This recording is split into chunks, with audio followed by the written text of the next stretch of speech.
주님께서 여러분과 함께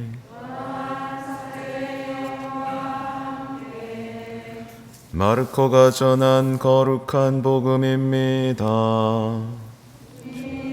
영광 받으소서. 그때 예수님과 제자들은 호수를 건너 겟네사렛 땅에 이르러 배를 대었다. 그들이 배에서 내리자 사람들은 곧 예수님을 알아보고 그 지방을 두루 뛰어다니며 병든 이들을 들것에 눕혀 그분께서 계시다는 곳마다 데려오기 시작하였다. 그리하여 마을이든 고을이든 촌락이든 예수님께서 들어가기만 하시면 장터에 병자들을 데려다 놓고 그 옷자락술에 그들이 손이라도 대게 해주십사고 청하였다. 과연 그것에 손을 댄 사람마다 구원을 받았다. 주님의 말씀입니다.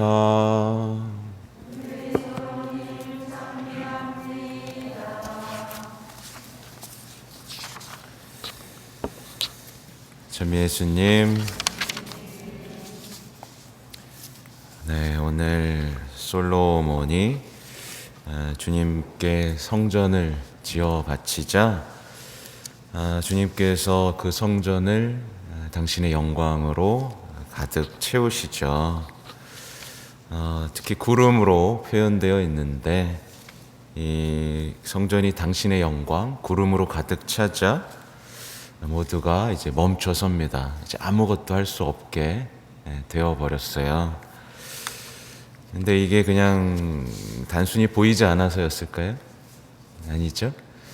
단순히 보이지 않아서가 아니라 당신의 그 현존을 느꼈기 때문이죠. 그러니까 하느님의 현존 때문에 모두가 멈춰 선 겁니다. 주님의 현존, 하느님의 현존을 느끼는 사람들은 멈춰 섭니다. 그리고 또 반대이기도 하죠.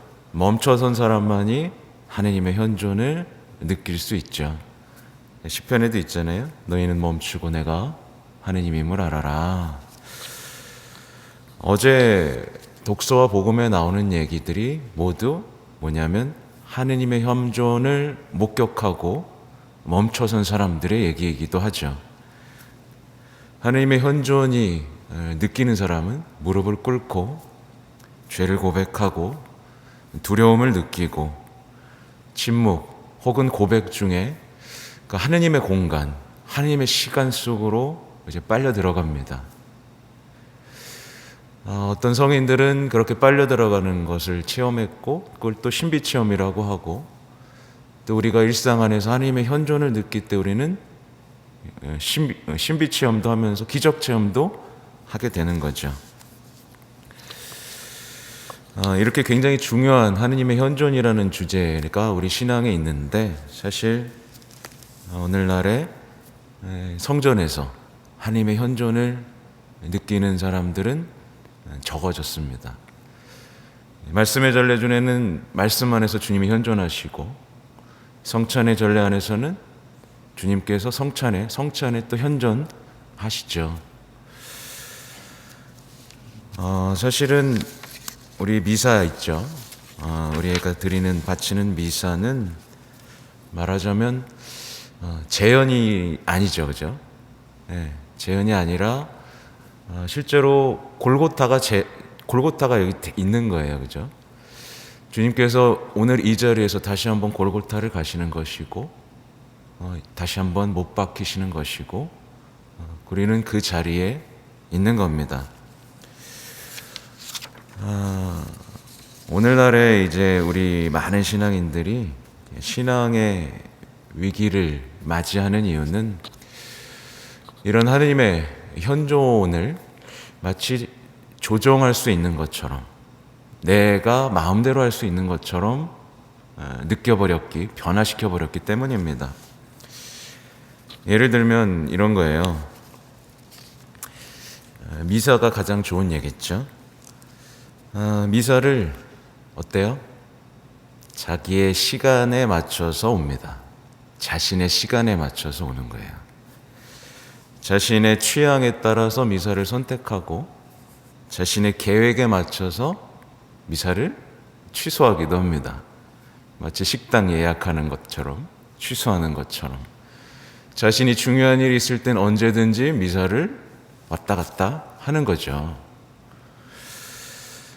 또 미사가 시작되면 시계를 봅니다. 그죠? 미사가 끝나고 무슨 일을 해야 될지 생각하고 뭔가 신속하게 빨리 마칠 수 있기를 바라는 마음. 미사 중에 주보를 뒤적거린다거나 하는 식으로 주님의 현존과 대비되는 태도를 보이기도 하죠.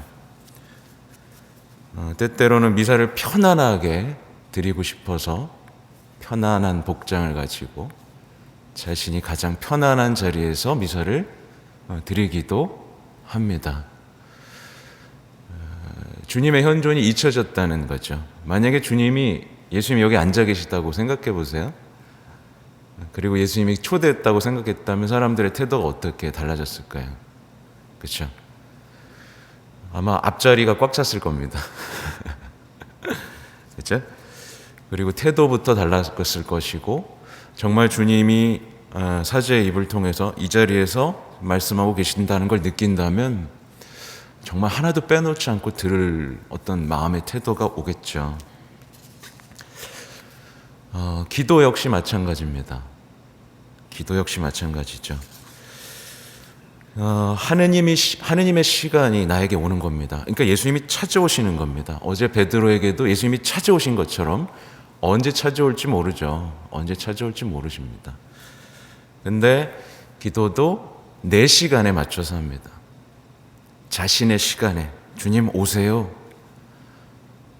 오라고 해서 오십니까?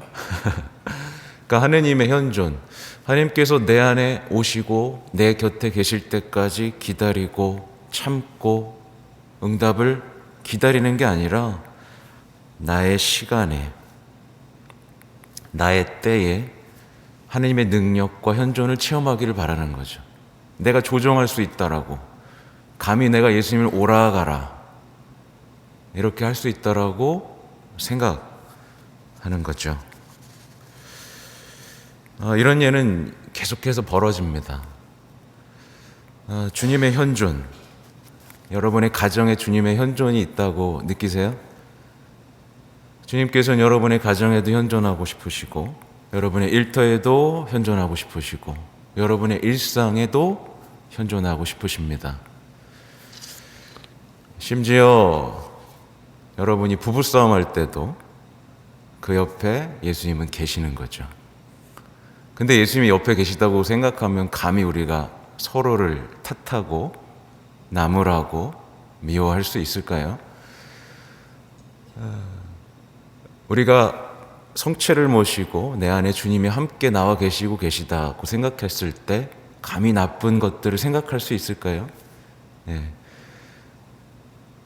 주님의 현존, 이것이 얼마나 중요한지 우리 생각해 봐야 합니다. 또 오늘날에 또 신앙의 위기가 또 펼쳐지는 이유 중 하나는 하느님의 신비, 하느님의 현존과 하느님의 신비, 그러니까 하느님의 신비를 이해할 수 있는 수준으로 끌어내렸기 때문에 또 그렇습니다. 우리는 믿음과 희망과 사랑으로 이제 신앙의 신비를 체험하면서 살아가죠. 신앙의 신비요 그러잖아요. 그렇죠? 신앙은 신비입니다. 신비예요.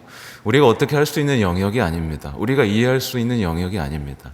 그러니까 믿고 해보는 거죠. 한번 믿어보고 희망 가져보고 사랑해보면 거기서 주님의 강력한 힘이 발휘될 때 우리는 신앙의 신비를 체험하죠. 그죠?